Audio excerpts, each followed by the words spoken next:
39 নম্বর ব্যাচে পাপা করে আমাদের কোর্স প্রায় শেষের দিকে আর কি। আমরা অলমোস্ট অনেকগুলো ক্লাস করে ফেলেছি এবং আপনারা হচ্ছেন আমার ব্যাকগ্রাউন্ড এই ব্যাচগুলোর মধ্যে সবচেয়ে হাইয়েস্ট আর কি। হাইয়েস্ট মানে ক্লাস সংখ্যার দিক থেকে প্রচুর প্রচুর প্রচুর পড়িয়েছি আপনাদেরকে।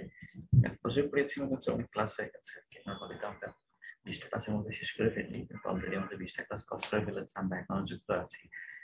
আপনারা লাইভ ক্লাস গুলা করেন না, শুধু রেকর্ড দেখেন এটা ঠিক না। লাইভ ক্লাস গুলা করা উচিত।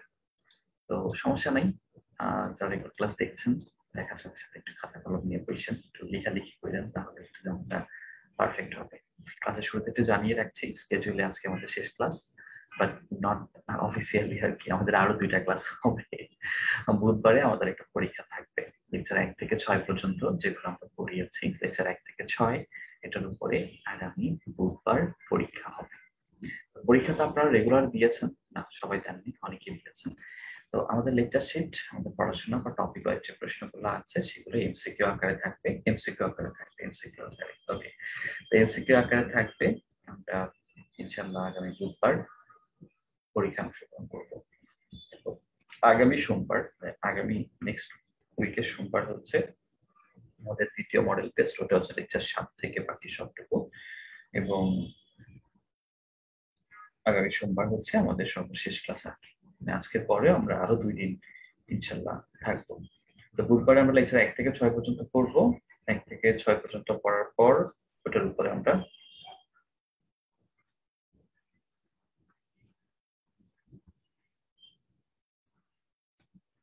1 থেকে 6 পর্যন্ত যদি কারো কোনো সমস্যা থাকে ওই দিন আমরা সমাধান করবো ইনশাল্লাহ, এবং পরীক্ষা দিব, পরীক্ষা সলভ করবো। আর আগামী সোমবারে মানে পরের সোমবারে লেকচার 7 থেকে অনওয়ার্ড সবগুলোর উপর পরীক্ষা থাকবে, এমসিকিউ স্টাইল এবং যার যেটা সমস্যা আমরা আলাপ আলোচনা করব। তো ঠিক আছে, সবাইকে অনেক অনেক ধন্যবাদ আবারও। আর আপনারা পরীক্ষা টরীক্ষা তেমন একটা দিচ্ছেন না, যেহেতু সমাজ পড়ানো হয়ে গেছে, প্রত্যয় পড়ানো হয়ে গেছে, তো আমরা অনেকেই ধরে নিয়েছি যে ওয়াও, আমি তো শেষ, আমার পড়ালেখা শেষ, আমি প্রচুর পারি, আমাকে আমার আর কিছু করার দরকার নেই। তো এরকম যারা মনে করেন, এসব মনে করেন না, কিন্তু পড়াশোনার আসলে কোনো শেষ নাই। তো যদি মনে হয় যে পড়াশোনা শেষ, তাহলে একটু খারাপ হয়ে যাবে, কারণ পড়াশোনা শেষ না, আর বাকি আছে। নিজে নিজে পড়তে হবে, সকলে একটু প্র্যাকটিস রাখতে হবে, যাতে করে কোনোটাই মাথা থেকে হারিয়ে না যায়, এদিকে খেয়াল রাখতে হবে সব সময়। ওকে, আমরা কথা না বাড়াই চলে যাই আমাদের ক্লাসে। আবারও জানিয়ে দিয়েছি টপিক ওয়াইজ আজকে আমাদের শেষ ক্লাস। আপনাদের আমাদের বোর্ড বই অ্যানালাইসিসের একটা রেকর্ড ক্লাস আপনাদের গ্রুপে দিয়ে দেওয়া হবে, ওটা একটু দেখবেন ভালো করে। আগামী বুধবার আমাদের পরীক্ষা, লেকচার 1 থেকে 6, আগামী সোমবার লেকচার 7 থেকে বাকি যেটা আছে। ওকে, তো সবাইকে অসংখ্য ধন্যবাদ আবারও। মুসাফির রাত আপনাদের সাথে আছি, দীর্ঘদিন ধরেই আছি, আরো অনেকদিন থাকবো ইনশাল্লাহ। ওকে, আচ্ছা। তো আজকে আমরা যে বিষয়টা নিয়ে পড়বো বা যেটা নিয়ে আমরা আলোচনা করবো সেটা হচ্ছে আমার খুব পছন্দের একটা টপিক। আমি এটা খুব পছন্দ করি এবং দেখা যায় যে এটা সচরাচর ছোট টপিক করে ধরে নেওয়া হলেও এটা থেকে প্রায়শই প্রশ্ন আসে বিভিন্ন জায়গায়। তো সেদিক থেকে এটা খুব গুরুত্বপূর্ণ আর কি।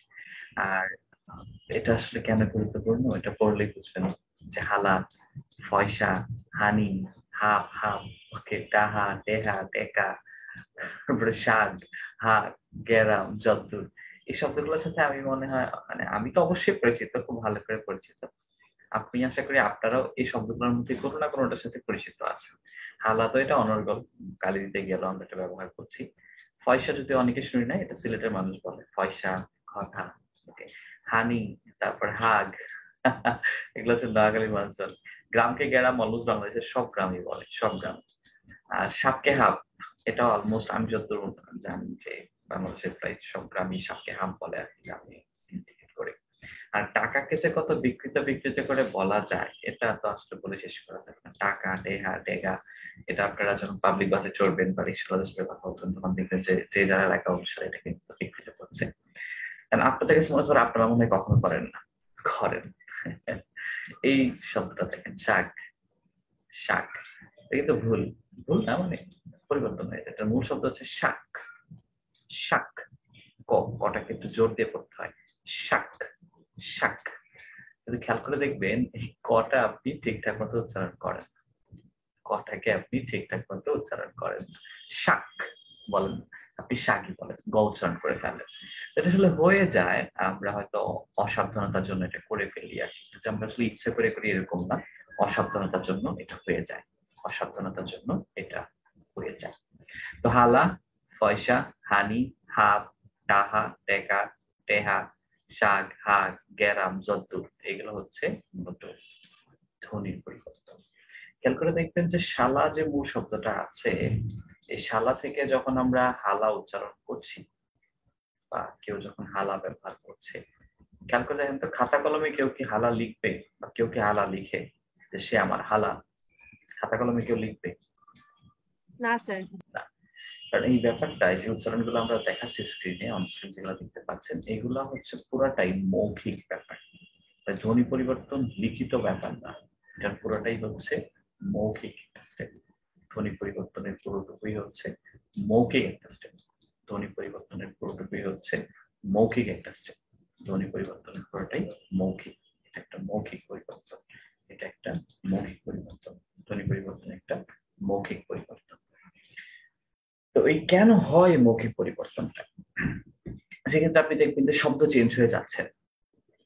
পয়সা, ফয়সা আলাদা নতুন কোন শব্দ হয়ে যাচ্ছে না। শাক, হাগ নতুন কোন শব্দ হয়ে যাচ্ছে না। তাহলে শব্দের চেঞ্জ হচ্ছে না, অর্থেরও তেমন চেঞ্জ হচ্ছে না। সাপ বলতে যা বুঝি, হাত বলতে তাই বুঝি। পরিবর্তনটা শুধুমাত্র মৌখিক, মানে উচ্চারণের, শুধু একটা ধ্বনির উচ্চারণের পরিবর্তন হয়। শুধু একটা ধ্বনির উচ্চারণের পরিবর্তন হয়। এই জন্য এটাকে বলি আমরা ধ্বনি পরিবর্তন বা ধ্বনির পরিবর্তন। কেন হয় এটা? এটা হওয়ার সবচেয়ে বড় কারণটা হচ্ছে আঞ্চলিকতা। এই আঞ্চলিকতার জন্য এই পরিবর্তনটা হয় সবচেয়ে বেশি। আঞ্চলিকতার জন্যই পরিবর্তনটা হয় সবচেয়ে বেশি, আঞ্চলিকতার জন্য। কখনো কখনো আমরা অসাবধানতায় করে ফেলি, যেমন যে শাক থেকে শাক, এটা অসাবধানতার জন্য হয়ে যায়। কখনো কখনো দেখা যায় কারো জিহ্বা জড়তার জন্য, জিহ্বা অনেক কাজ করবে, এটা না করে দ্রুত উচ্চারণ করতে চায়, অথবা দ্রুত উচ্চারণ। যেমন আমরা যখন বলি বড় ভয় পাচ্ছি, এটাকে জিহ্বা জড়তা, দ্রুত উচ্চারণের জন্য বড্ড ভয় পাচ্ছি। পাকা থেকে জোর দেওয়ার জন্য বলে ফেলি পাক্কা। যতদূর থেকে বলে ফেলি যতদূর। গ্রাম থেকে গ্রামের মানুষ অসাবধানতায় বা বিকৃত করে করে ফেলে গেরা। তো পরিবর্তনের কারণ অনুসারে প্রথম দুইটা কারণ হচ্ছে সবচেয়ে বেশি ইম্পর্টেন্ট আর কি, আঞ্চলিকতা এবং অসাবধানতার জন্য। আঞ্চলিকতার জন্য এবং অসাবধানতার জন্য সবচেয়ে বেশি পরিবর্তন হয়। আঞ্চলিকতার জন্য এবং অসাবধানতার জন্য সবচেয়ে বেশি পরিবর্তন হয়। আঞ্চলিকতার জন্য এবং অসাবধানতার জন্য সবচেয়ে বেশি পরিবর্তনটা হয়। এই যে ধ্বনি পরিবর্তনটা হয়, এই পরিবর্তনটা আসলে আমাদের নিজেদের করতে হয় না, পরিবর্তনটা হয়ে থাকে। পরিবর্তনটা হয়ে থাকে। মনে করেন যে আমরা এই যে গোল অংশটা আঁকলাম, মনে করেন এটা একটা অনস্ক্রিন বা একটা কি বলা যেতে পারে প্লাস্টিক বোর্ড ধরেন, একদম ক্লিয়ার। হঠাৎ করে যদি এখানে একটা তীর বিদ্ধ হয়, মাঝখানে যদি একটা তীর বিদ্ধ হয়, মাঝখানে যদি একটা তীর বিদ্ধ হয়, তাহলে এটা কি সুন্দর থাকবে নাকি ফাটল ধরবে বলেন তো? ফাটল ধরবে। ফাটল ধরবে। যদি কাজ হইতো তাহলে তো ভেঙে পড়ে যেত, প্লাস্টিক তো ফাটল ধরে গেছে। তাহলে জিনিসটা খুব সুন্দর ছিল, কিন্তু হঠাৎ করে জিনিসটা বিকৃত হয়ে গেছে। হঠাৎ করে জিনিসটা বিকৃত হয়ে গেছে। বিকৃত হয়েছে কিসের জন্য? তীরের জন্য। বিকৃত হয়েছে তীরের জন্য। বিকৃত হয়েছে তীরের জন্য। বিকৃত হয়েছে তীর লাগার কারণে। বিকৃত হয়েছে তীর লাগার কারণে। তীর লাগার কারণে। বিকৃত হয়েছে তীর লাগার কারণে। তো মনে রাখবেন যে এই ধ্বনি পরিবর্তনে আমরা এরকম একটা তীর চিহ্ন পাবো। এই তীর চিহ্নটা যেদিকে যাবে, তীর চিহ্নটা যেদিকে যাবে এটা হচ্ছে বিকৃত অংশ। বিকৃত অংশ মানে এটা হচ্ছে নতুন অংশ। তীর চিহ্ন যেদিকে যাবে এটা হচ্ছে নতুন অংশ। আর তীরের পিছনে যেটা থাকবে এটা হচ্ছে আসল অংশ। তীরের পিছনে যেটা থাকবে এটা হচ্ছে আসল অংশ। তীরের পিছনে যেটা থাকবে এটা হচ্ছে আসল অংশ। তীরের পিছনে যেটা থাকবে সেটা হচ্ছে আসল অংশ। তীরের পিছনে যেটা থাকবে সেটা হচ্ছে আসল অংশ। ওকে, আচ্ছা। তো আমরা আপনাদের একটা ধৈর্যের কাহিনী বলি। ধৈর্য মানে আকাই মা কি অপদার্থ দেখছি। তো আমরা একটা ধৈর্যের কথা বলছি, সে হচ্ছে আদু ভাই হয়ে গেছে, অনেক বয়স হয়ে গেছে। তো তো সে গ্রামের স্কুলে পড়ে। গ্রামের স্কুলে একদম শেষ বেঞ্চিতে বসে থাকে। গ্রামের স্কুলে একদম শেষ বেঞ্চিতে বসে থাকে। একদিন জানলা দিয়া বাইরে তাকায় রইল, কারণ আজ তার মনটা খুব খারাপ। তার চারদিক খালি শূন্য শূন্য লাগতেছে। হঠাৎ করে জানলা দিয়ে তাকায় দেখলো একটা কন্যা হেঁটে যাচ্ছে। এই কন্যাকে জানলা দিয়ে দেখে তার খুব ভালো লাগলো। সে তখন পিছনের দরজা দিয়ে বের হয়ে মেয়েটার পিছন পিছন হাঁটতে লাগলো, মেয়েটা কই যায় না যায় খেয়াল করার জন্য।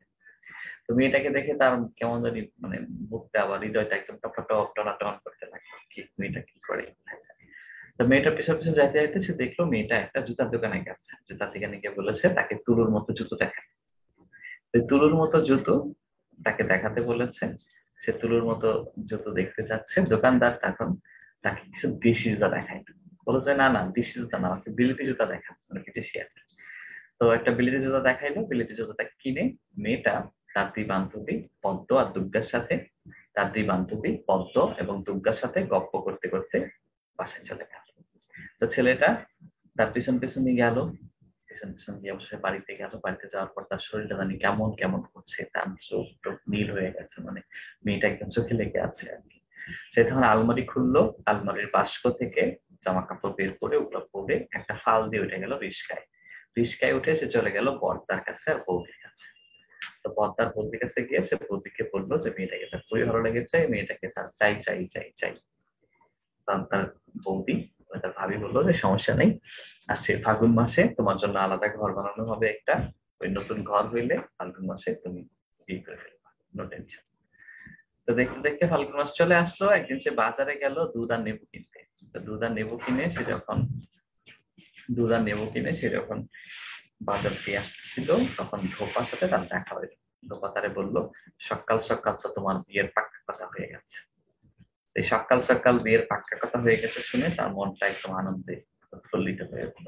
এটা শুনে তার মনটা জানি কেমন কেমন করছিল। কেন কেমন কেমন করছিল? কারণ তার বিয়ে হবে। বিয়ে হলে কি হবে? জীবনের পরিবর্তন হয়ে যাবে। তো ধৈন চাষের জীবনের পরিবর্তনের গল্পটা আমরা এমনি বলেছি শব্দগুলোর সাথে পরিচিত করানোর জন্য, কারণ এগুলো আমাদের ধ্বনি পরিবর্তনে লাগবে। তা আমাদের এই ক্ষেত্রে যেটা বলেছিলাম খেয়াল করেন আবারও, যে এই চিহ্নটা হচ্ছে ধ্বনি পরিবর্তনের চিহ্ন বা উৎপত্তি চিহ্ন। তো এই চিহ্নটা যেদিকে যাবে এটা হচ্ছে নতুন অংশ। এই চিহ্নটা যেদিকে যাবে এটা হচ্ছে নতুন অংশ। চিহ্নটা যেদিকে যাবে এটা হচ্ছে নতুন অংশ।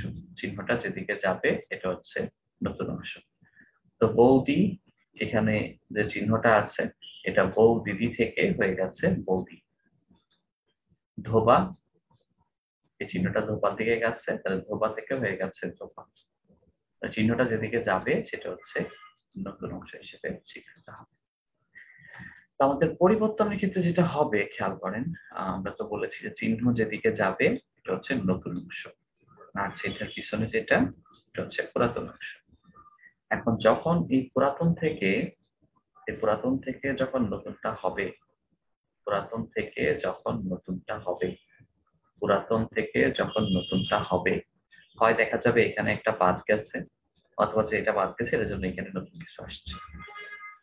কনসেপ্টটা হচ্ছে খুবই ইজি কনসেপ্ট। আপনি শব্দগুলো মুখস্থ না করে আপনি প্রেক্ষিতটা খেয়াল করবেন যে পুরাতন থেকে যখন নতুন হচ্ছে এখানে কিছু আসছে কিনা, অথবা এখানে কিছু চলে গেছে কিনা, অথবা এখানে সম্পূর্ণ নতুন আসছে কিনা।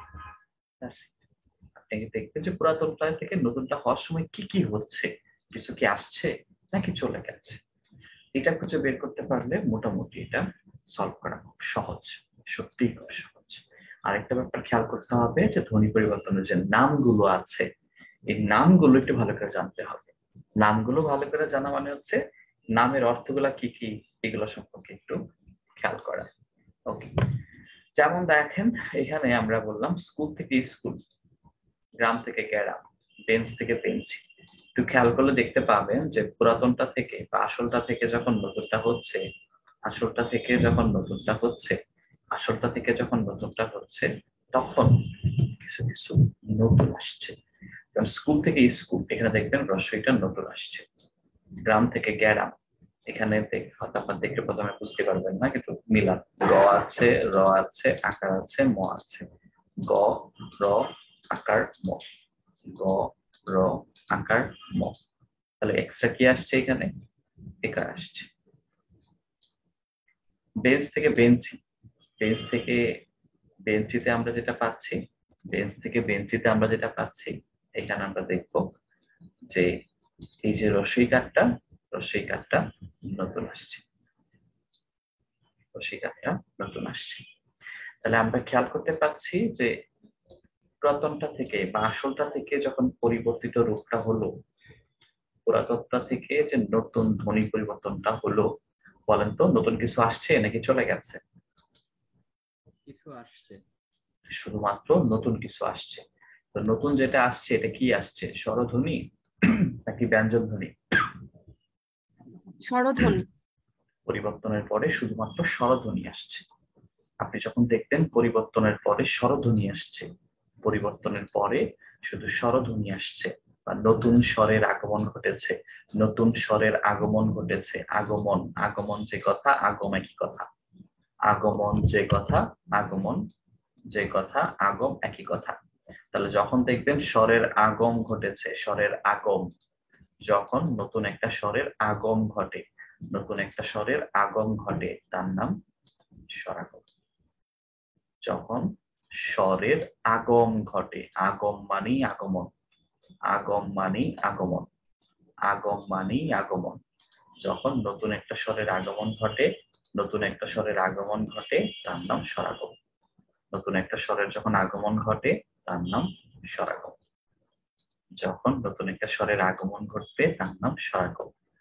আর যদি এমন হয় যে স্বর আসে নাই, স্বর চলে গেছে, লোপ পেয়েছে, তাহলে খুব সিম্পলি স্বর যেহেতু আসছে নাম দিয়েছি স্বরাগম। স্বর যদি লোপ পায়, স্বর যদি লোপ পায় তাহলে তার নাম স্বরলোপ। যেমন এখানে খেয়াল করেন জানালা, মূল শব্দ হচ্ছে জানালা। জানালা থেকে যখন আমরা বলছি জানলা, তখন দেখবেন এখানে একটা আ চলে গেছে, নতুন আসেনি, বরং এখান থেকে চলে গেছে। এই যে স্বর চলে গেল, স্বর চলে গেল, স্বর চলে গেল, তার নাম স্বরলোপ। স্বর চলে গেল তার নাম স্বরলোপ। স্বর চলে গেল তার নাম স্বরলোপ। স্বর চলে গেল তার নাম স্বরলোপ। স্বর চলে গেল তার নাম স্বরলোপ। আচ্ছা, তাহলে স্বর যদি নতুন আসে, স্বরের আগমন ঘটে, তাহলে স্বরাগম। স্বর চলে গেলে স্বরলোপ। এবার আমরা স্থানগত ভাবে একটু ইন্ডিকেট করতে পারি যে পরিবর্তনের পরে যদি দেখি যে স্বরটা একদম শুরুতে আসছে, একদম শুরুতে, যেমন স্কুল থেকে স্কুল, স্টেশন থেকে স্টেশন, যখন একদম শুরুতে আসে এটা বলে আদি স্বরাগম। যখন একদম শুরুতে আসে তার নাম আদি স্বরাগম। আর যখন আমরা দেখবো মাঝখানে আসছে, মাঝখানে কই আসছে, তো সবই শুরুতে শুরুতে লাগছে, যে এই কার এটা তো শুরুতে লাগছে। হ্যাঁ, মনে রাখবেন যে এ কার, রস্যই কার এবং ওই কার, এই তিনটা কার দেখার সময় মনে হয় যে আগে আছে, বাট ব্যাপারটা এরকম না। এটা লিখার স্টাইলের কারণে আগে লিখা হয়, বাট মনে রাখবেন সবসময় কারগুলা ব্যঞ্জনের পরে থাকে। কার থাকে ব্যঞ্জনের পরে, কার থাকে ব্যঞ্জনের পরে। তাহলে যে গ্যারাম, গ্যারামে যে এ কারটা আছে এটা আসলে গয়ের আগে না, এটা এক্স্যাক্টলি হচ্ছে গয়ের পরে। এটা আসলে আছে গয়ের পরে। তো যেহেতু গয়ের পরে আছে, তাহলে এটা শুরুতেও না শেষেও না, এটা হচ্ছে মাঝখানে। যখন মাঝখানে আসবে তার নাম মধ্য স্বরাগম। যখন মাঝখানে আসবে তার নাম মধ্য স্বরাগম। এই মধ্য স্বরাগমের আর দুইটা নাম আছে, মুখস্থ করে ফেলতে হবে। মধ্য স্বরাগম মানে বিপ্রকর্ষ, স্বরভক্তি। বিপ্রকর্ষ, স্বরভক্তি, বিপ্রকর্ষ, স্বরভক্তি, বিপ্রকর্ষ, স্বরভক্তি, বিপ্রকর্ষ, স্বরভক্তি, বিপ্রকর্ষ, স্বরভক্তি। সাধারণভাবে দেখবেন যে যখন আমরা কোনো যুক্তবর্ণ ভাঙি, যেমন প্রীতি, প্রীতি, ভ্রু, ভুরু, ওকে, গ্লাস, গ্যালাস, গ্রাম, গ্যারাম, প্রীতি, পিরিতি, জনম, জন্ম, জনম, যত্ন, যতন, এই যুক্তবর্ণগুলো যখন ভাঙি তখন আলটিমেটলি মাঝখানে স্বরধ্বনি চলে আসে। মাঝখানে স্বরধ্বনি আসে তার নাম মধ্য স্বরাগম। অল্টারনেটিভ নেম হয়ে বিপ্রকর্ষ বা স্বরভক্তি। বেঞ্চ থেকে বেঞ্চি, এখানেও নতুন একটা স্বরধ্বনি আসছিল, ইটা নতুন আসছে, তো দেখে মনে হচ্ছে মাঝখানে আসছে, বাট না, কারণ আমরা বলেছি যে এ কার, রস্যই কার এবং ওই কার, এই তিনটা লেখার স্টাইলের কারণে আমরা আগে লিখি, কিন্তু এগুলো আছে পরে, এগুলা পরে আছে, এগুলা পরে আছে। তো যখন শেষে আসবে, শেষে আসছে প্রথম হচ্ছে অন্ত স্বরাগম। শুরুতে আসলে আদি স্বরাগম, মাঝখানে আসলে অন্ত স্বরাগম বা বিপ্রকর্ষ বা স্বরভক্তি, আর শেষে আসলে অন্ত স্বরাগম। আর যদি না এসে চলে যায়, যদি চলে যায় তার নাম স্বরলোপ। যদি চলে যায় তার নাম স্বরলোপ। তাহলে খেয়াল করেন স্বরাগম, নতুন একটা স্বর আসবে, পরিবর্তনের পরে নতুন একটা স্বর আসবে, আর স্বরলোপ, একটা স্বর চলে যাবে, একটা স্বর চলে যাবে। আচ্ছা, অপিনিহিতি। অপিনিহিতি শব্দটা আসলে মূল শব্দ না, মূল শব্দ হচ্ছে নিহিত। নিহিত বা নিহিতি মানে দখল করা। নিহিত মানে হচ্ছে দখল করা। নিহিত মানে হচ্ছে দখল করা। নিহিত মানে হচ্ছে দখল করা। আর অপি, অপি মানে হচ্ছে পূর্বে বা আগে। অপি মানে হচ্ছে পূর্বে বা আগে। তাহলে অপিনিহিতি অর্থ হচ্ছে পূর্বে দখল করা। অপিনিহিতের কনসেপ্টটা হচ্ছে এটা সাধারণভাবে, অপিনিহিতের কনসেপ্ট হচ্ছে এটা সাধারণভাবে নতুন কোনো কিছুর সাথে আসলে ব্যাপার না, ব্যাপারটা হচ্ছে পরেরটা আগে আসে। অপি মানে যেহেতু আগে, অপি মানে যেহেতু আগে বা পূর্বে, তাহলে এখানে দেখা যাবে জিনিসটা নতুন আসবে না, পরে আছে, আগে এসে দখল করবে। অপি নিহিতি, আগে দখল করা। আগে দখল করা মানে পরে ছিল, পর থেকে আগে চলে আসে, পর থেকে আগে চলে আসে, পর থেকে আগে চলে আসে, পর থেকে আগে চলে আসে। যেমন আজি, আজির মধ্যে একটা ই আছে, আজি ইকার আছে, তো এটা জয়ের পরে, আজি ইটা পরে। কিন্তু যখন আমরা পরিবর্তনের পরে বলছি আইস, এখানে ইটা নতুন আসেনি, ওই যে রসইকার ছিল জয়ের পরে, ওইটা চলে আসছে জয়ের আগে।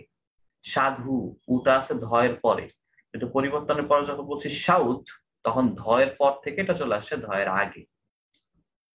চারি, চারির মধ্যে একটা ই আছে রয়ের পরে, কিন্তু আমরা যখন বলছি চাইর, চাইর, তখন এটা চলে আসছে রয়ের আগে।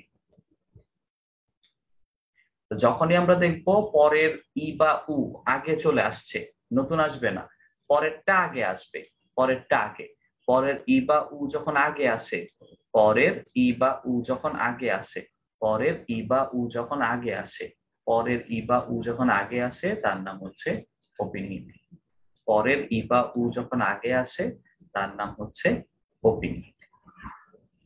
আরো একটা ক্রাইটেরিয়া আছে, সেটা হচ্ছে এখানে খেয়াল করে দেখেন, শূন্য, শূন্য থেকে আমরা বললাম শূন্য। ওকে, এখানে একটা ই দেখা যাচ্ছে। আচ্ছা, কন্যা থেকে কন্যা, এখানে একটা ই দেখা যাচ্ছে। তো এখানে যে আমরা ইটা পাইছিলাম আজি, এখানে ইটা ছিল জয়ের পরে, আজ জয়ের আগে চলে আসছে, বাট এখানে তো ই টোটালি নাই। তাহলে আমাদের কাছে মনে হবে ইটা একদম নতুন আসছে, এরকমই মনে হবে। বাট এটা সংস্কৃত বা তৎসময়ের জন্য একটা ছোটখাটো কনসেপ্ট আছে। আচ্ছা বলেন তো, আমরা যুবরাজ বলি না, যুবরাজ, একজন প্লেয়ারের নাম যুবরাজ, এই যুবরাজকে হিন্দিতে কি বলে বলেন তো? युवराज ইউবরাজ বলে, রাইট। যুবরাজ। আমাদের কনসেপ্ট হচ্ছে এরকম যে আমরা যে জটা বলি সংস্কৃত ভাষায়, সংস্কৃত ভাষায় এটা হচ্ছে ইও, সংস্কৃত ভাষায় এটা হচ্ছে ইও। কারণ আমরা বলি না সত্য, সত্যতে জফলা আছে, হিন্দিতে কি বলে সত্য না সাত্তিয়া, সাত্তিয়া বলে, একটা ওয়াই দিয়ে বলে আর কি। মানে সংস্কৃত ভাষা অনুসারে, খেয়াল করেন, সংস্কৃত ভাষা অনুসারে এই জ বা জফলা মানে ইও। এই জন্য আমরা ওই যে আহ, যুবরাজকে ইয়োগরাজ সংস্কৃতের ক্ষেত্রে বা হিন্দি ক্ষেত্রে ইন্ডিকেট করি। তাহলে বলেন, জয়ের মধ্যে লুকায়িত ভাবে একটা কি থাকে? রসই থাকে। জয়ের মধ্যে লুকায়িত একটা রসই আছে। এই জন্য এই যে দেখেন এখানে জফলা আছে না নয়ের পরে, তো নয়ের পরে যে জফলা, এখানে তো একটা রসই আছে, এটা জাস্ট পরের থেকে আগে উচ্চারণ করলাম, পরেরটা আগে উচ্চারণ হয়েছে। তো এটা বইয়ের তো ভেঙে লেখা ছিল না কোনো কালে, এই জন্য আমরা খেয়াল করি নাই আর কি। তো আজকে একটু মনে রাখবেন যে সংস্কৃত ভাষা অনুসারে জ বা জফলাতে, সংস্কৃত ভাষা অনুসারে জ বা জফলাতে ই থাকে, জ বা জফলা মানে ইও, এবং এটা হিন্দি ভাষায় এটা উচ্চারণ করা হয় সাত্তিয়া, ওকে, তারপর যুবরাজ, ইউবরাজ, এরকম। তো সহজে মনে রাখার জন্য খেয়াল করতে পারেন দ্বিতীয় নিয়ম, অপিনিহিতির দ্বিতীয় নিয়ম, সেটা হচ্ছে জ বা জফলাযুক্ত শব্দে, জ বা জফলাযুক্ত, জ বা জফলাযুক্ত শব্দে, জ বা জফলাযুক্ত শব্দে নতুন ই আসলে, জ বা জফলাযুক্ত শব্দে নতুন ই আসলে ওইটা অপিনিহিতি। এটা সহজে মনে রাখার জন্য বলেছি, কিন্তু সত্যিকার অর্থে এখানে নতুন আসে না, জফলার মধ্যে একটা ই লুকায়িত আছে। যেমন ধরেন আমরা একটা শব্দ বললাম কার্য, এই কার্য বানানটাকে বা উচ্চারণটাকে অনেকে কি বলে? কার্য। কার্য, স্পেশালি ধরেন কিশোরগঞ্জ এলাকার মানুষ বলে প্রচুর কার্য, আমাদের ময়ূরীও বলে কার্য। তাহলে দেখেন এখানে একটা অন্তস্থ জ আছে, এই অন্তস্থ জয়ের জন্য এই রস্বইটা আসছে। এটা কি বলবো, মধ্য স্বরাগম না অপিনিহিতি? অপিনিহিতি। অপিনিহিতি বলবো। একই রকম ভাবে আমরা যখন বলি কন্যা আছে, কন্যা থেকে ছিল বন্য, বন্যকে যদি আমরা বলি বৈন্য, তাহলে এটাও কি হবে, অপিনিহিতি। তাহলে অপিনিহিতির জন্য নিয়ম দুইটা, একটা হচ্ছে পরের ই বা উ যদি আগে আসে অপিনিহিতি, আর একটা হচ্ছে জ বা জফলাযুক্ত শব্দে, জ বা জফলাযুক্ত শব্দে নতুন ই আসলে তার নাম অপিনিহিতি। ওকে, হ্যাঁ শাহিদা আপু রেজেন করেছেন, বলেন।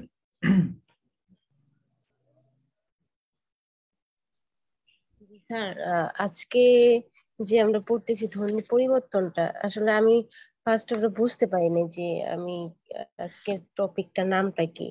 তো এটা আসলে আমি বইয়ের মধ্যে খুঁজেই পাচ্ছিলাম না, এটা জানার জন্য যে আজকে টপিকটার নামটা কি। এখন কি বুঝতে পেরেছেন? তো এটা ধ্বনির পরিবর্তন। হ্যাঁ, ধ্বনি পরিবর্তন। ক্লাসের শুরুতে আমরা উদাহরণ দিলাম না অনেক, বললাম না যে এটা ধ্বনির পরিবর্তন। বইয়ের মধ্যে আমি এভাবে পাচ্ছিলাম না, তো তাই আর কি, আসলে আমি কি পড়তেছি আমি নিজেই জানি না। না ঠিক আছে, সমস্যা নেই আপু। আচ্ছা, তাহলে অপিনিহিতি মানে হচ্ছে এখানে আমরা পরের ই বা উ আগে পাবো, অথবা জফলা বা যযুক্ত শব্দে নতুন একটা চলে আসবে। তারপর হচ্ছে অসমীকরণ। অসমীকরণ আবার কি? আপনাদের মনে আছে ছোটবেলায় আমরা সমীকরণের অঙ্ক করেছিলাম, ওই যে left hand side, right hand side, অপনয়ন পদ্ধতি, তারপর বজ্রগুণন পদ্ধতি, তারও অপনয়ন, কি জানি ছিল, আপনাদের মনে আছে কারো? এটা মনে হয় যে 7.1 দিয়েছিল, শুধু মনে পড়ে অনেককাল আগে, আমি তো 9 10-এ পড়তাম, অনেক আগে সে দিয়েছিল 2-3 সালে। ওকে ঠিক আছে, তা আমরা কনসেপ্ট হচ্ছে যে সমীকরণ, সমীকরণ মানে হচ্ছে সমান, সমীকরণ মানে সমান, সমীকরণ মানে সমান। তাহলে অসমীকরণ মানে কি? সমান নয়, অসমান। সমান নয়, অসমান। আর মনে করেন আপনি বললেন টন, টন, এই টনের সাথে সমান রাখলে আরেকটা কি শব্দ হবে? টন, টন টন, এই দুটা সমান আছে না? টন টন। কিন্তু আপনি যদি একটা আ লাগায় দেন, এখন কি সমান হচ্ছে? টনাটন না, টনাটন, এখন অসমান হয়ে গেছে। এই যে আপনি সমান থেকে অসমান করছেন, সমান থেকে অসমান করছেন, এটার নামই অসমীকরণ। সমানকে অসমান, সমীকরণকে অসমীকরণ, সমীকরণকে অসমীকরণ, সমানকে অসমান, সমানকে অসমান। যেমন টপ টপ, টপ টপ দুইটাই সমান, দুইটা উচ্চারণই সমান আছে। টন টন দুইটা উচ্চারণই সমান আছে। ধপ ধপ দুইটা উচ্চারণই সমান আছে। কিন্তু এই যে মাঝখানে আ নিয়ে আসলেন, টপা টপ, টনা টন, অসমান হয়ে গেল। এই সমান থেকে যখন অসমান করে ফেলছেন, মাঝখানে আ নিয়ে এসে একই উচ্চারণ না করে বা একই উচ্চারণের পুনরাবৃত্তি না করে মাঝখানে যখন আ চলে আসছে, তার নামই হচ্ছে অসমীকরণ। অসমীকরণটা খুব ইজিলি চিনতে পারবেন, দুইটা একই রকমই থাকবে, টপাটপ, টনাটন, ধনাধন, ঝনাঝন। ওকে, এগুলো হচ্ছে অসমীকরণ।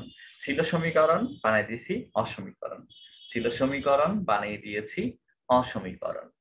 আমরা নরমালি খেয়াল করে দেখেন, মাঝে মধ্যে বলি না যে তার কথার সাথে কাজের সঙ্গতি নাই, কথার সাথে কাজের সঙ্গতি নাই। এই কথার সাথে কাজের সঙ্গতি নাই মানে কি? সঙ্গতি নাই, মিল মিল নাই। নাই, রাইট। তাহলে খুব সাধারণ ভাবেও যদি আমরা বলি যে সঙ্গতি মানে কি, তাহলে আমরা বলতে পারবো না সঙ্গতি মানে কি? সঙ্গতি মানে মিল থাকা। সঙ্গতি মানে হচ্ছে মিল, সঙ্গতি মানে হচ্ছে মিল, সঙ্গতি মানে হচ্ছে মিল। তাহলে সঙ্গতি মানে যদি হয় মিল, তাহলে স্বরসঙ্গতি মানে কি? স্বরের মিল। স্বরধ্বনির মিল বা স্বরের মিল, সিম্পল। তাহলে এটার আরো সিম্পল ব্যাপারটা হচ্ছে যে উচ্চারণটাতে স্বরধ্বনি থাকবে আলাদা আলাদা, কিন্তু পরিবর্তনের পরে কি আলাদা থাকবে না মিলে যাবে? মিলে যাবে। যেমন মনে করেন আমি একটা শব্দ বললাম দেশি, দেশি একটা শব্দ, এখানে দুইটা স্বরধ্বনি আছে, একটা হচ্ছে এ, একটা হচ্ছে ই। পরিবর্তন করে আমি যদি বলি দিশি, দিশি জুতা, দিশি মুরগি, এবার খেয়াল করেন তো, স্বরধ্বনি এখানে ছিল এ, এখানে ছিল ই, আলাদা, কিন্তু পরিবর্তনের পরে দুইটাই কি হয়ে গেল? মিলে গেল। এই যে দুইটা স্বর মিলে গেল, এটার নামই হচ্ছে স্বরসঙ্গতি। কারণ স্বরগুলা মিলে গেছে, স্বরগুলা মিলে গেছে। তাহলে দুইটা স্বরধ্বনি যখন আলাদা থেকে মিলে যায়, পুরাপুরি মিলতে হবে না, সামান্য একটু মিললেই হইল, সামান্য একটু মিললেই যেটা হচ্ছে স্বরসঙ্গতি।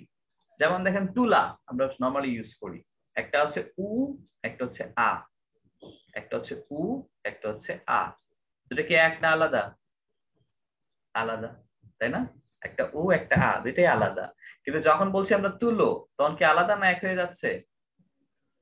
লিখতে গেলে আপনার কাছে আলাদা মনে হবে, কিন্তু আমরা প্রথমেই বলেছিলাম ধ্বনি পরিবর্তন কি লিখিত রূপ না মৌখিক উচ্চারণ? মৌখিক উচ্চারণ। মৌখিক উচ্চারণ। তাহলে তুলা, এটা যতটুকু কাছাকাছি মনে হচ্ছে, তুলো খুব বেশি কাছাকাছি মনে হচ্ছে না? তুলো বেশি কাছাকাছি মনে হচ্ছে। রাইট। জুতা, একটা হলো উ, একটা হলো আ, পরে দুইটাই উ উ হয়ে গেছে, মিলে যাচ্ছে। দেশি, একটা হচ্ছে এ, একটা হচ্ছে ই, সম্পূর্ণ আলাদা, কিন্তু যখন হয়ে যাচ্ছে দিশি, দুইটাই মিলে যাচ্ছে। বিলাতি, বি রস্বই, মাঝখানে আ, আবার রস্বই, দুইটা মিল একটা অমিল। তো যখন বলছি বিলিতি, বিলিতি, তখন দুইটাই মিলে যাচ্ছে। ভিখিরি, দুইটাই মিলে যাচ্ছে। জিলিপি, দুইটাই মিলে যাচ্ছে বা তিনটাই মিলে যাচ্ছে। যখন একটার প্রভাবে আরেকটা মিলে যায়, তার নাম স্বরসঙ্গতি। কারণ স্বরের মিলে যাওয়া, দুইটা স্বর মিলে যাওয়া, এটার কনসেপ্ট হচ্ছে একটার প্রভাবে অন্যটা চেঞ্জ হবে। যেমন ধরেন তুলা, তুলাতে প্রথমটা মোটামুটি ঠিক আছে, দ্বিতীয়টা চেঞ্জ, তার মানে প্রথমটার প্রভাবে দ্বিতীয়টা চেঞ্জ হয়ে গেল। আবার দেশিতে দেখেন প্রথমে এ ছিল, পরে ছিল ই, তাহলে পরের ইটা ঠিক আছে, পরের ই এর প্রভাবে প্রথম এটা চেঞ্জ হয়ে গেছে। মনে করেন আপনি রেগুলার রাত 11টায় বাসায় আসেন, ভাইয়েরা আমার আপনাদেরকে বলছি, আপনি রেগুলার রাত 11টায় বাসায় আসেন, বিয়ে করলেন, বিয়ে করার পর থেকে আপনি রেগুলার বাসায় যান রাত 9টার আগে। তাহলে এই যে আপনার পরিবর্তন হয়েছে, এটা কি হাওয়া লাগিয়া পরিবর্তন হয়েছে না কারো প্রভাবে? প্রভাবে। কারো প্রভাবে, রাইট। তাহলে এই যে এখানে একটা আ হুট করে উ হয়ে যায় স্বাধীনভাবে, নাকি আরেকটা উ এর প্রভাবে? প্রভাবে। আরেকটা উ এর প্রভাবে, রাইট। তাহলে স্বরসঙ্গীতে, স্বরসঙ্গীত কেন বলছি, স্বরসঙ্গতি, স্বরসঙ্গতির মধ্যে হাওয়ার উপরে চেঞ্জ হয় না, একটার প্রভাবে আরেকটার পরিবর্তন হয়, এবং পরিবর্তন হয়ে দুইটা অলমোস্ট মিলে যায়। দুইটা স্বর আলাদা থেকে মিলে যায়, দুইটা স্বর আলাদা থেকে সঙ্গতি হয়। সঙ্গতি মানে মিল, সঙ্গতি মানে মিল। দুইটা স্বর যখন আলাদা থেকে সঙ্গতি হয় বা মিলে যায়, তার নামই স্বরসঙ্গতি। দুইটা স্বর যখন আলাদা থেকে মিলে যায়, তার নাম স্বরসঙ্গতি। দুইটা স্বর যখন আলাদা থেকে মিলে যায়, তার নাম স্বরসঙ্গতি। ওকে, ধরেন আপনাকে আমি বললাম যে কাজটি করিয়া আইসেন, কাজটি করিয়া আইসেন। ওকে, এখন বলেন তো এটা শুনতে ভাল লাগছে, নাকি যদি বলি কাজটি করে আসেন এটা ভাল লাগছে? করে আসেন। কাজটি করে আসেন, রাইট। এখন আমরা যে পরিবর্তনটা পাবো এটার নাম হচ্ছে অভিশ্রুতি। এটাও মানে মৌলিক শব্দ না, যৌগিক শব্দ, সাধিত শব্দ। শ্রুতি, শ্রুতি মানে শোনা, শ্রুতি মানে শোনা। অভি মানে হচ্ছে সুন্দর, মনোরম, সুন্দর। অভি মানে হচ্ছে সুন্দর, আর শ্রুতি মানে হচ্ছে শোনা। তাহলে অভিশ্রুতি মানে কি? যেটা শুনতে খারাপ লাগে না ভাল লাগে? ভালো লাগবে, এটা শুনতে ভাল লাগবে। তাহলে কোরিয়া, কোরিয়াটা ভাল লাগে না কোরেটা ভাল লাগে? করে ভাল লাগে। করে ভাল লাগে। তাহলে যে কোরিয়া থেকে করে, চলিয়া থেকে চলে, আইসেন থেকে আসেন, মরিয়া থেকে মরে, গাছুয়া থেকে গেছো, মেঠোয়া থেকে মেঠো, অথবা পরিয়া থেকে পরে, এগুলা হচ্ছে অভিশ্রুতি, সাধু থেকে চলিত হয়ে যাওয়া। আবার সাধু ভাষা থেকে চলিত ভাষা সব বানায় একমত করে ফেলবেন না, এটা একটা কনসেপ্ট আছে। সাধারণত দেখা যায় ইও বা ইয়া থাকে, ইও বা ইয়া থেকে এ হয়ে যায়, ইও বা ইয়া থেকে এ হয়ে যায়, এটা হচ্ছে অভিশ্রুতি। মরিয়া মরে, করিয়া করে, মেঠোয়া, মেঠোয়া মানে হচ্ছে মাঠুইয়া আর কি, মেঠোয়া থেকে মেঠো, গাছুয়া থেকে গেছো, মাছুয়া থেকে নেছো, সরিয়া থেকে সরে, মরিয়া থেকে মরে, ধরিয়া থেকে ধরে, এগুলো হচ্ছে অভিশ্রুতি। এগুলো হচ্ছে অভিশ্রুতি, শুনতে ভালো লাগবে।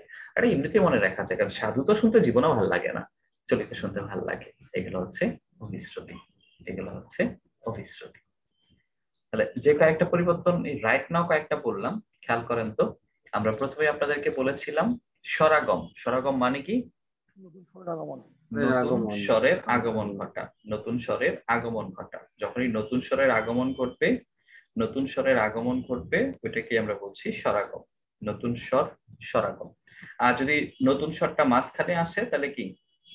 মধ্য স্বরাগম। মধ্য তখন স্বরাগম। এটার নাম হচ্ছে মধ্য স্বরাগম। তখন এটার নাম হচ্ছে মধ্য স্বরাগম। মধ্য স্বরাগমের দুইটা নাম হচ্ছে বিপ্রকর্ষ এবং স্বরবর্তী। রাইট। যদি আমরা দেখি পরের ই বা উ পরে ছিল কিন্তু আগে চলে আসছে, তাহলে তার নাম কি? পরের ই বা উ আগে চলে আসে, বা জফালা বা জ থাকলে ই চলে আসে। অপি নিহিতি, তার নাম হচ্ছে অপি নিহিতি। অপি মানে আগে, নিহিতি মানে দখল করা। আগেই বলেছিলাম যে নামগুলা একটু খেয়াল করতে হবে, নামগুলা খেয়াল করলে দেখবেন সব এমনি হয়ে যাচ্ছে। আর যদি এমন হয় দুটো সমান ছিল, মাঝখানে আ এসে অসমান করে দিল, অসমীকরণ।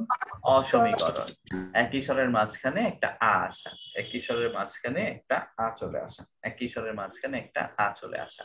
স্বরসংগতির ক্ষেত্রে আমরা দেখতে পাবো দুইটা স্বর আলাদা থেকে অল্প বিস্তর মিলে যাওয়া, দুইটা স্বর আলাদা থেকে অল্প বিস্তর মিলে যাওয়া। আর যদি এমন হয় যে শ্রুতি মধুর করার জন্য আমরা ইয়া বা ইয় থেকে এ বানাচ্ছি, মানে সাথে থেকে চলিতা বানাচ্ছি, তার নাম অভিশ্রুতি। হচ্ছে অভিশ্রুতি। সেই নামগুলো একটু খেয়াল করেন, এই নামগুলো হচ্ছে ব্যঞ্জনের পরিবর্তন করে না স্বরের? স্বরের পরিবর্তন করে। স্বরের পরিবর্তন করে। এই নামগুলো হচ্ছে স্বরের পরিবর্তন, এই নামগুলো স্বরের পরিবর্তন। স্বরাগম, স্বর কথাটা আছে। মধ্য স্বরাগম, স্বর কথাটা আছে। ও পি, অ দিয়ে স্বর বোঝায়, অ দিয়ে স্বর বোঝায়, স্বর আছে, অ আছে, স্বর আছে। তাই এই পরিবর্তনগুলো হচ্ছে শুধু স্বরের জন্য, এই পরিবর্তনগুলো হচ্ছে শুধুমাত্র স্বরধ্বনির জন্য, এই পরিবর্তনগুলা শুধুমাত্র স্বরধ্বনির জন্য। আচ্ছা, তো স্বরধ্বনির জন্য এই পরিবর্তনগুলা, ব্যঞ্জনেরও পরিবর্তন আছে। বাট আপনাদেরকে প্রথমে যেটা বলেছি আবার একটু মনে করিয়ে দিই, যে আমরা যে পরিবর্তনগুলা দেখছি বা যে পরিবর্তনগুলা করছি, ছোটবেলা থেকে এগুলো আসলে আমরা মুখস্থ করেছি। আপনারা যেভাবেই বলেন, আমি মনে করি যে আমি যেরকম আপনারা সবাই একই রকম আর কি, মানে আমি আপনাদেরকে আমার মতোই মনে করি। আমি যখন 9-10 প্রথম এটা পেয়েছিলাম আর কি, আমি এরকম শব্দ মুখস্থ করতাম যে এই শব্দটা এখানে, এই শব্দটা এখানে, এরকম এরকম করে আর কি।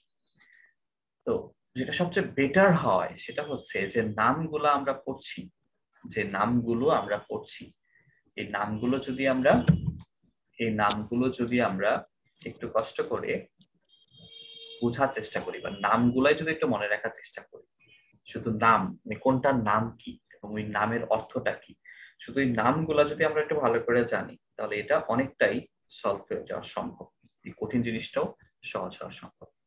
ধ্বনি পরিবর্তনের ক্ষেত্রে আমরা যদি সচরাচর আগের কনসেপ্টই পড়ি, আগের কনসেপ্ট বলতে যেটা বোঝাচ্ছে ওই যে আমরা যেটা ছোটবেলায় করতাম, আমার মতো যেটা আমি বলছি আর কি আপনাদেরকে, যে জাস্ট শব্দ মুখস্থ করা আছে, এই পরিবর্তনে এই শব্দ ছিল, এই পরিবর্তনে এই শব্দ ছিল, এরকম শব্দ মুখস্থ না করে, শব্দ মুখস্থ না করে আমরা যদি একটু কষ্ট করে আমাদের মূল যে পরিবর্তনের নাম, সেই নামগুলো যদি আমরা একটু খেয়াল করি, তাহলে আমাদের জন্য এটা অনেক সহজ হয়ে যাবে। তো ঠিক আছে, আমরা তাহলে স্বরের পরিবর্তনটা দেখলাম, আমরা এবার ধ্বনি পরিবর্তনের, ব্যঞ্জনের পরিবর্তনগুলো একটু দেখে নিই।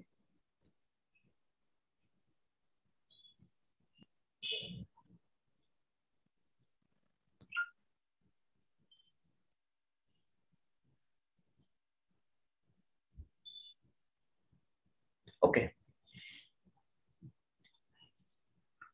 আমরা আপনাদের প্রথমেই একটা ভবন দেখাই, একটা না দুইটা ভবন দেখাই। মনে করেন এখানে দুইটা ভবন আছে, মনে করা দরকার নাই, মানে এই যে ছোট ছোট গ্যাপ গুলো আছে, এগুলো হচ্ছে এক একটা ভবন, এগুলো হচ্ছে এক একটা ভবন।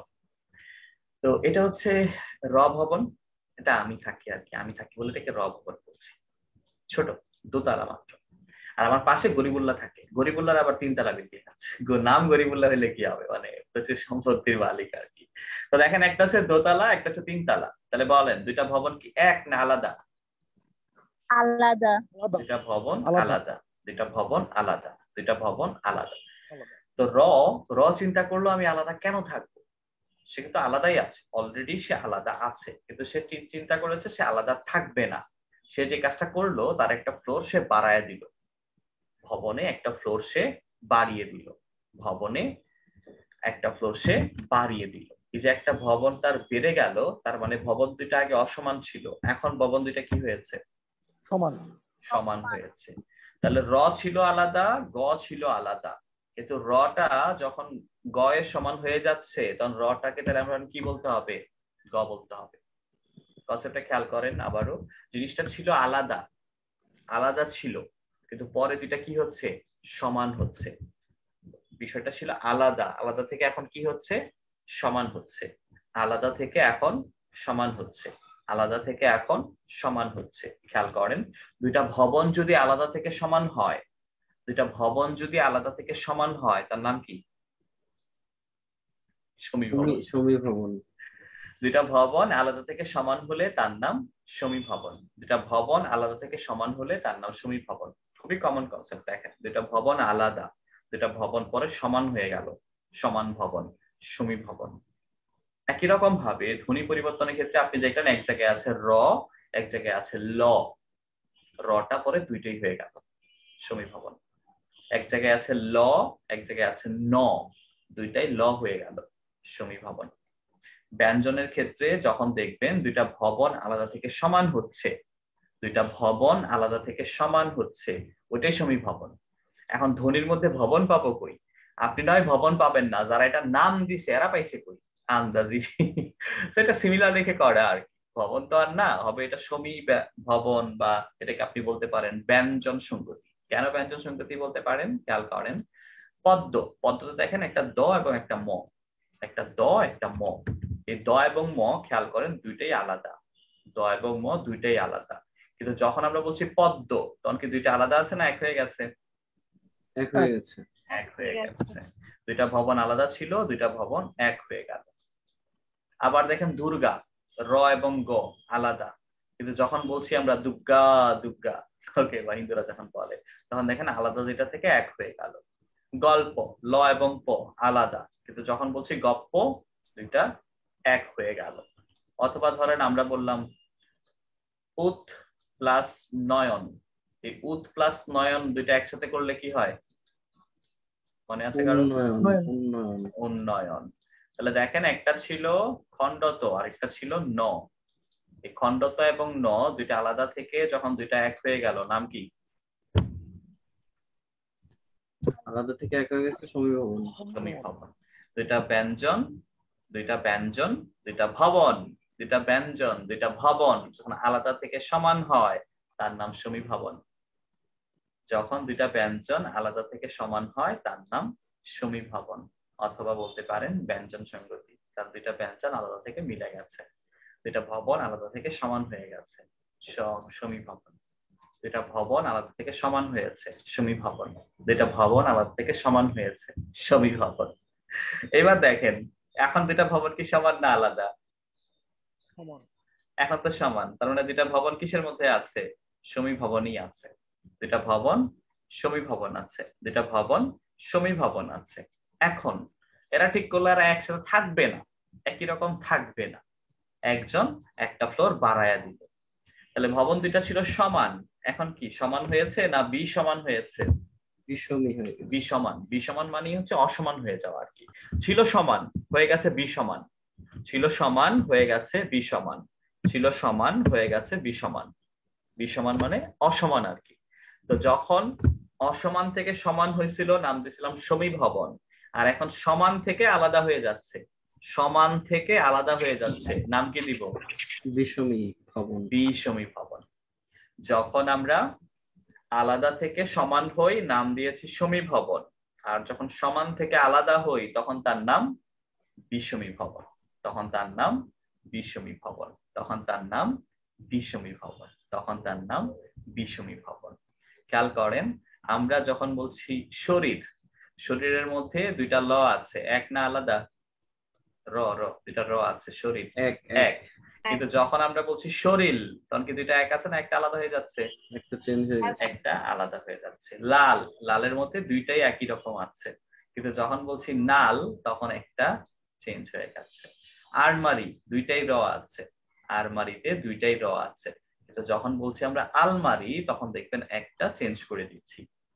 এই যে দুইটা সমান ছিল, দুইটা সমান ছিল, সমান থেকে আমরা একটা আলাদা করে দিচ্ছি, নাম কি? বিষমী ভবন। সমবর্ণের একটা পরিবর্তন, মানে দুইটা একই রকম থাকবে, একটা আপনি চেঞ্জ করে দিবেন। দুইটা একই রকম থাকবে, একটা আপনি চেঞ্জ করে দিবেন। দুইটা একই রকম থাকবে, একটা আপনি চেঞ্জ করে দিলেন। তাহলে দেখেন সমীভবন, বিষমীভবন জাস্ট একটা অল্টারনেটিভ, এবং কনসেপ্টটা খুবই ইজি। বর্ণগুলোর দিকে তাকালে আপনি খেয়াল করতে পারবেন। যখন দেখবেন দুইটা ব্যঞ্জন আলাদা, আলাদা থেকে আপনি সমান করে ফেললেন, মানে দুইটা ভবন আলাদা, দুইটা ব্যঞ্জন আলাদা, আপনি দুইটা ব্যঞ্জন বা দুইটা ভবনকে সমান করলেন, সমীভবন। আবার দেখলেন দুইটা সমান আছে, একটা আপনি আলাদা করে দিলেন, একটা ব্যঞ্জনকে আপনি অন্যরকম বানিয়ে নিলেন, ওটার নাম হচ্ছে বিষমীভবন। জাস্ট একটা আরেকটার অল্টারনেটিভ। ওকে, সে কঠিন কিছু না, সহজ আছে। আমরা ওইভাবে প্র্যাকটিস করি না, আমরা খালি মুখস্থ করেছি, এটা প্রবলেম। তাহলে আলাদা থেকে এক হলে সমীভবন, এক থেকে আলাদা হলে বিষমীভবন। ওকে, আচ্ছা, এরপরে হচ্ছে চলে যাওয়া। চলে যাওয়া, আচ্ছা, স্থান পরিবর্তনটা আমরা চলে যাওয়াটা স্থান পরিবর্তন। মনে করেন যে আমরা সাধারণভাবে, আপনারা তোকে তো জানেন, সাধারণভাবে আমরা মাটির উপর দিয়ে হাঁটি, তাই না? আর মাটির নিচে কি আছে? পানি আছে। মাটির নিচে পানি আছে, এটা সাধারণ ক্ষেত্রে আমরা মাটির উপর দিয়ে হাঁটি, মাটির নিচে পানি আছে, আমরা সবাই জানি। বলেন তো, যখন প্রাকৃতিক বিপর্যয় হয়, প্রাকৃতিক বিপর্যয় মানে বন্যা হয়, যখন প্রাকৃতিক বিপর্যয় বা বন্যা হয় তখন পানি কই আসে? মাটিতে আসে। উপরে। পানি চলে আসে উপরে, মাটি চলে যায় নিচে। ওই যে বন্যা হইলে পানি উপরে থাকে, মাটি নিচে চলে যায়। তাহলে দেখেন দুইটা বিষয়, পানি ছিল নিচেও চলে আসছে উপরে, মাটি ছিল উপরে চলে গেছে নিচে। তাহলে এই যে প্রাকৃতিক বিপর্যয়, এই প্রাকৃতিক বিপর্যয় হলে কি হয়? পরস্পর আলাদা হয়ে যায়, স্থান পরিবর্তন হয়, স্থান পরস্পর পরিবর্তন করে। স্থান পরিবর্তন করে, পরস্পর স্থান পরিবর্তন করে। প্রাকৃতিক বিপর্যয় মানে স্থান পরিবর্তন, প্রাকৃতিক বিপর্যয় মানে স্থান পরিবর্তন, প্রাকৃতিক বিপর্যয় মানে স্থান পরিবর্তন, প্রাকৃতিক বিপর্যয় মানে স্থান পরিবর্তন, প্রাকৃতিক বিপর্যয় মানে স্থান পরিবর্তন, প্রাকৃতিক বিপর্যয় মানে স্থান পরিবর্তন, প্রাকৃতিক বিপর্যয় মানে স্থান পরিবর্তন। তাহলে দেখেন এবার আমরা যখন বলছি বাক্স, বাক্স তো দেখেন প্রথমে ছিল ক, পরে ছিল স।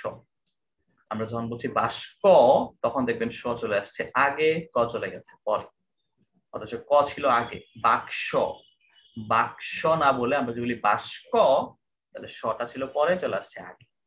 লাফ, মূল শব্দটা হচ্ছে লাফ, কিন্তু আমরা কি দেই? ফাল দেই। তো দেখেন ফটা পরে ছিল, ফ আগে চলে আসছে, লটা প্রথমে ছিল, লটা পরে চলে গেছে। রিক্সা, রিক্সাতে কটা আগে, শটা পরে, কিন্তু আমরা পরিবর্তনের পরে যে কাজটা করি, শটা নিয়ে আসছি আগে, ক চলে গেছে পরে। তাহলে আমরা এখানে যে কাজটা দেখতে পাচ্ছি, দুইটা ব্যঞ্জন পরস্পর স্থান পরিবর্তন করছে, দুইটা ব্যঞ্জন পরস্পর স্থান পরিবর্তন করছে, দুইটা ব্যঞ্জন পরস্পর স্থান পরিবর্তন করছে, দুইটা ব্যঞ্জন পরস্পর স্থান পরিবর্তন করছে। আর স্থান পরিবর্তন করলেই তার নাম বিপর্যয়। ওটা ছিল প্রাকৃতিক বিপর্যয়, বন্যা হওয়া, আর এখানে হচ্ছে ধ্বনি বিপর্যয়। দুইটা ব্যঞ্জন যখন পরস্পর স্থান পরিবর্তন করবে, দুইটা ব্যঞ্জন যখন পরস্পর স্থান পরিবর্তন করবে, তার নাম ধ্বনি বিপর্যয়, তার নাম ধ্বনি বিপর্যয়। এবার যাবো আমরা চলে যাওয়ায়। একদম চলে যায়, কিছু বলে না, হুট করেই নাই হয়ে যায়। হুট করে নাই হয়ে যায়, হ্যাঁ, হুট করেই নাই হয়ে যায়। যেমন দেখেন বড় দাদা, এখানে দা দা দুইটা দ আছে, এবার হুট করে একটা দা চলে গেছে, দুইটা একই রকম থেকে একটা চলে গেছে। দিদি, দুইটা দিদি, দিদি একটা চলে গেছে। ফাল্গুন, লটা চলে গেছে, ফাগুন। আলাহিদা, হিটা চলে গেছে, আলাদা। দুগ্ধ, দুধ, গটা চলে গেছে। চলে যাবে, কিছু দিয়ে যাবে না, একদম হুট করে নাই হয়ে যাবে, হুট করেই নাই হয়ে যাবে। এখন দুইটাতেই সেম ব্যাপার, যে একটা সম্পূর্ণ চলে গেছে, একটা সম্পূর্ণ চলে গেছে। তো চলে গেলেও খেয়াল করবেন দুইটাতে আলাদা আলাদা ভাবে ক্রাইটেরিয়া মেনশন করা যায়। কিভাবে? প্রথমটাতে দেখেন দুইটা একই রকম থেকে একটা গেছে, আর এখানে হচ্ছে মাঝখান থেকে গেছে, একটা আছে একটাই গেছে। বাট উপরেরটাতে দুইটা একই রকম থেকে একটা, দুইটা একই রকম থেকে একটা চলে গেছে। যদি এমন হয় সম উচ্চারণের একটা চলে যায়, মানে দুইটা একই রকম থেকে একটা চলে যায়, দুইটা একই রকম থেকে যদি একটা চলে যায়, সম উচ্চারণের একটা যদি চলে যায়, সম উচ্চারণের একটা যদি চলে যায়, তার নাম ব্যঞ্জনচ্যুতি, তার নাম ব্যঞ্জনচ্যুতি। ব্যঞ্জনচ্যুতি মানে একটা ব্যঞ্জন চলে যাওয়া, একটা ব্যঞ্জন চলে যাওয়া। দুইটা একই রকম থেকে একটা চলে গেছে, ব্যঞ্জনচ্যুতি। আর যখন দেখবেন মাঝখান থেকে একটা চ্যুত হয়েছে বা মাঝখান থেকে একটা হুতি পেয়েছে, হুতি মানে হচ্ছে চলে যাওয়া, যেমন আত্মহুতি, আত্মহুতি মানে নিজেকে শেষ করে দেয়া। তো যখন দেখবেন মাঝখান থেকে একটা হুতি হয়েছে বা অন্তর থেকে একটা হুতি হয়েছে, অন্তর থেকে একটা হুতি হয়েছে, অন্তর থেকে একটা হুতি হয়েছে, তার নাম অন্তর্হুতি। অন্তর থেকে যখন একটা চলে যায় তার নাম অন্তর্হুতি। তাহলে চলে যায়, চলে যায় কনসেপ্টটা হচ্ছে দুইটা। একটা হচ্ছে দুইটা একই রকম থেকে একটা যাওয়া, ব্যঞ্জন চ্যুতি, আর একটা হচ্ছে মাঝখান থেকে বা অন্তর থেকে একটা যাওয়া, অন্তর্হুতি। চলে যাওয়ার জন্য দুইটা কনসেপ্ট, একই রকম থেকে একটা যাওয়া ব্যঞ্জন চ্যুতি, আর মাঝখান থেকে একটা যাওয়া অন্তর্হুতি। ওকে, আচ্ছা, এরপর হচ্ছে ব্যঞ্জন বিকৃতি। বিকৃতি মানে হচ্ছে একটা ব্যঞ্জন চলে যায় তার পরিবর্তে আরেকটা আসে, একটা ব্যঞ্জনের পরিবর্তে আরেকটা ব্যঞ্জন চলে আসে। তো এই ক্ষেত্রে যে শব্দগুলো আছে মানে মানে বেশি রকমের বিকৃতি হয়। লেবু থেকে নেবু, একটা ল গেছে তার জন্য আরেকটা ন আসছে, একটা পরিবর্তে একটা আসছে। শালা থেকে হালা, শয়ের পরিবর্তে হ আসছে। পানি থেকে হানি, পয়ের জায়গায় হ আসছে। ধোবা, ধোবা থেকে ধোপা, পয়ের জায়গায় প আসছে। একটা ব্যঞ্জনের পরিবর্তে যখন আরেকটা ব্যঞ্জন আসে, একটা ব্যঞ্জনের পরিবর্তে আরেকটা ব্যঞ্জন, এটা হচ্ছে ব্যঞ্জন বিকৃতি। একটা ব্যঞ্জনের পরিবর্তে আরেকটা ব্যঞ্জন, এটা হচ্ছে ব্যঞ্জন বিকৃতি। একটা ব্যঞ্জন থেকে আরেকটা ব্যঞ্জন, এটা হচ্ছে ব্যঞ্জন বিকৃতি। এবার দেখেন আমরা একটা শব্দ বললাম পাকা, পাকা থেকে পরে বললাম পাক্কা। বলেন তো এখানে কি পরিবর্তন হয়েছে? পাকা থেকে পাক্কা, একটা ব্যঞ্জন আসছে। একটা ব্যঞ্জন আসছে। হ্যাঁ, আরো স্পেসিফিক করে বললে, ক একটা ছিল, আগমন। ক ছিল একটা, ক হয়ে গেছে লিপ্ত কয়টা? হয়েছে, দুইটা দুইটা, লিপ্ত হয়েছে। দুইটা। হ্যাঁ, একটা দুইটা হয়ে যাওয়া। কখনো কখনো দেখবেন যে একটা দুইটা হয়ে যায়, একটা দুইটা হয়ে যায়, আছে একটা টপক করে দুইটা হয়ে যাবে, ছিল একটা হয়ে যাবে দুইটা, মানে দ্বিত্ব। একটা ব্যঞ্জন হঠাৎ করে দ্বিত্ব হয়ে যাবে, একটা ব্যঞ্জন হঠাৎ করে দ্বিত্ব হয়ে যাবে। একটা ব্যঞ্জন যখন হঠাৎ করে দ্বিত্ব হয়ে যায় তার নাম দ্বিত্ব ব্যঞ্জন। একটা ব্যঞ্জন যখন হঠাৎ করে দ্বিত্ব হয়ে যায় তার নাম দ্বিত্ব ব্যঞ্জন। একটা ব্যঞ্জন যখন হঠাৎ করে দ্বিত্ব হয়ে যায় মানে ডাবল হয়ে যায় তার নাম দ্বিত্ব ব্যঞ্জন। একটা ব্যঞ্জন যখন দুইটা হয়ে যায় তার নাম দ্বিত্ব ব্যঞ্জন। একটা ব্যঞ্জন যখন দুইটা হয়ে যায় তার নাম দ্বিত্ব ব্যঞ্জন। যেমন দেখেন সকাল, সকাল থেকে সকাল, একটা ক দুইটা ক হয়ে গেছে। পাকা, পাক্কা, মামা, মাম্মা, কিছু, কিচ্ছু, বড়, বড্ড। একটা থেকে যখন দুইটা হয়ে যাবে তার নাম হচ্ছে দ্বিত্ব ব্যঞ্জন। একটা থেকে যখন দুইটা হয়ে যাবে তার নাম দ্বিত্ব ব্যঞ্জন। ওকে, তাহলে বলেন তো, যদি এমন হয় যে দুইটা ব্যঞ্জন আলাদা আছে, দুইটা ব্যঞ্জন আলাদা, দুইটা ব্যঞ্জন আলাদা থেকে দুইটা ব্যঞ্জন এক হয়ে গেল, নাম কি? সমীভবন। দুইটা ব্যঞ্জন যখন আলাদা থেকে এক হয়ে যায় তখন তার নাম হচ্ছে সমীভবন। সমীভবন। আচ্ছা, আর যদি এমন হয় যে দুইটা ব্যঞ্জন এক ছিল, এক থেকে আলাদা হয়ে গেছে, তখন কি হবে? অসমীভবন। তখন তার নাম হচ্ছে বিষমীভবন। অসমীভবন বলতে কিছু নাই, বিষমীভবন। ওকে, ঠিক আছে। যখন আমরা দেখতে পাবো যে দুইটা ব্যঞ্জন পরস্পর স্থান পরিবর্তন করছে, দুইটা ব্যঞ্জন পরস্পর স্থান পরিবর্তন করছে, তখন তার নাম ধ্বনি বিপর্যয়। দুইটা ব্যঞ্জন পরস্পর স্থান পরিবর্তন করছে তার নাম হচ্ছে ধ্বনি বিপর্যয়। আর যখন দুইটা একই রকম থেকে একটা চলে যাবে এটা হচ্ছে ব্যঞ্জন চ্যুতি, আর যখন মাঝখান থেকে একটা চলে যাবে তার নাম অন্তর্হুতি। অন্তর থেকে যায় তাই অন্তর্হুতি। আর যদি এমন হয় যে একটার পরিবর্তে আরেকটা আসছে, ব্যঞ্জন বিকৃতি। আর যখন একটা দুইটা হয়ে যাবে দ্বিত্ব ব্যঞ্জন। দ্বিত্ব ব্যঞ্জন। আর এই পরিবর্তনগুলা কখনো স্বরের হবে না, এই পরিবর্তনগুলা কিসের? ব্যঞ্জনের। এই পরিবর্তনগুলো হচ্ছে ব্যঞ্জনের। এখন আমরা ছোটবেলায় যে কাজটা করেছি সেটা হচ্ছে যে পড়ার সময় আমরা শব্দ মুখস্থ করেছি, লাল থেকে নাল এটা কি, তারপর শরীর থেকে শরীর এটা কি, দিশি থেকে দিশি এটা কি। এভাবে না, আমরা কখনো এভাবে মুখস্থ করে করবো না। এটা আমরা সবার আগে যে কাজটা করব সেটা হচ্ছে পরিবর্তনের যে নাম, এই নামগুলার অর্থ কি বা নামগুলা দিয়ে কি বুঝায় ওইটা আগে খেয়াল করব, পরিবর্তনের নামটা আগে খেয়াল করব, তারপরে উদাহরণের সাথে মিলাবো, দেখবেন অলমোস্ট মিলে যাবে। ধ্বনি পরিবর্তন সব পড়া লাগে না, চারটা পড়লেই হয়। কোন চারটা পড়লেই হয়? এগুলো আমরা আমাদের 9-10 এর বোর্ড বই রিভিউ ক্লাস আছে একটা, ওই ক্লাসে ইনশাল্লাহ দেখায় দিব। তো আজকে ধ্বনি পরিবর্তনের ক্ষেত্রে, এটা যদিও আমাদের বিসিএস এর জন্য বা ব্যাংক জবগুলোর জন্য যে গুরুত্বপূর্ণ না, অন্যান্য বেসরকারি পরীক্ষা বা ছোটখাটো পরীক্ষাগুলোতে এটা আসে, তো সমস্যা নাই, আমরা কোনো কিছু স্কিপ করব না, সবগুলো যেহেতু আমরা পড়ার কথা সবই আমরা পড়বো। আরেকটা বিষয়টা খেয়াল করবেন যে ধ্বনি পরিবর্তনের ক্ষেত্রে দুইটা শব্দ আছে, যে দুইটা শব্দের যে উৎপত্তি এটা বইয়ের মধ্যে ক্লিয়ার করে লেখা নাই, এই জন্য ঝামেলা হয়। একটা হচ্ছে মার্বেল, সরি মর্মর, মর্মর থেকে মার্বেল, এটা একটা। আরেকটা হচ্ছে আলাবু, আলাবু থেকে লাউ।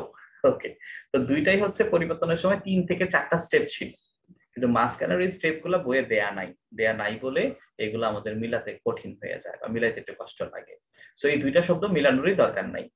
আমরা তো কত শব্দই মুখস্থ করেছি, কত ভোকাবুলারি মুখস্থ করছি, ধ্বনি পরিবর্তনের সময় এই দুইটা যেহেতু ডিটেলস দেয়া নাই, আমরা এই দুইটা একটু মুখস্থ করে ফেলবো, যে আলাবু থেকে লাউ এটা কোথায় আছে, আর মর্মর থেকে মার্বেল এটা কোথায় আছে, দুইটা শব্দ একটা মুখস্থ করে ফেলবো। আর বাকিগুলো 9-10 এর বোর্ড ব্যাকরণ বইয়ে যেগুলো আছে সেগুলোই আমরা একটু ভালো করে দেখার চেষ্টা করবো ইনশাআল্লাহ।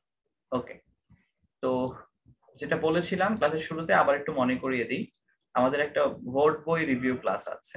তো আপনাদের ব্যাচে যেহেতু আমরা বোর্ড বইটা দেখিয়ে অনেকটা পড়িয়েছি অলমোস্ট, এই জন্য বোর্ড বই রিভিউ ক্লাস আসলে কিছু পড়ানো হয় না, বইটা দেখিয়ে দেওয়া হয়। আপনারা যে কাজটা করবেন, বোর্ড বই রিভিউ ক্লাস যেটা আছে এটা আমরা রেকর্ড আপনাদের গ্রুপে দিয়ে দিব, ওই ক্লাসটা দেখবেন মন দিয়ে, এবং উইথ বোর্ড বই সাথে নিয়ে, পুরাতন বোর্ড বই 20-এর আগেরটা বোর্ড বই সাথে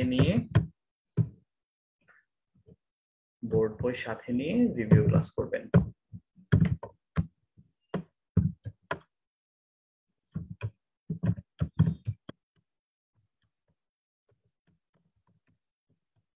বোর্ড বইটার সাথে থাকলে, আমি তো বইটা দাগিয়ে দিয়েছি পুরাপুরি, তো কোথায় কোথায় দাগিয়েছি এটা নিজের বইয়ের মধ্যে দাগিয়ে ফেলবেন। যদি অলমোস্ট এগুলো আপনাদের পড়ানো হয়ে গেছে, বইয়ের কোনটা ইম্পর্টেন্ট এগুলো পেজ নাম্বার বলে দেয়া দেখানো সবই করা হয়ে গেছে, তবুও একটা বোর্ড বই সাথে নিবেন। যদি নর্মালি না থাকে, কি বলে, যদি মানে চেষ্টা করবেন ইয়েটা প্রিন্টেডটা কালেক্ট করার, না থাকলে 50 টাকা 60 টাকা লাগবে, কিনে নিয়েন বাজার থেকে, পুরাতনটা, নতুনটা না, আবার পুরাতনটা। তো এটা সাথে নিয়ে বোর্ড বই রিভিউ ক্লাসটা দেখবেন। আর মুখস্থ যে টপিক গুলো আছে, মুখস্থ টপিক গুলোর জন্য 9-10 এর বোর্ড ব্যাকরণ বইটা সবার আগে শেষ করবেন, এরপরে আমরা একটা শীট পাঠাবো আপনাদেরকে, মুখস্থ টপিকের একটা শীট দিব, ওই শীটটা ভালো করে পড়বেন মুখস্থ টপিক গুলোর জন্য, এক্সট্রা কিছু লাগবে না, দরকার নাই, সিরিয়াসলি দরকার নেই। আচ্ছা, এরপর হচ্ছে আমাদের আগামী বুধবার হচ্ছে আমাদের পরীক্ষা হবে, আগামী বুধবার আমাদের পরীক্ষা।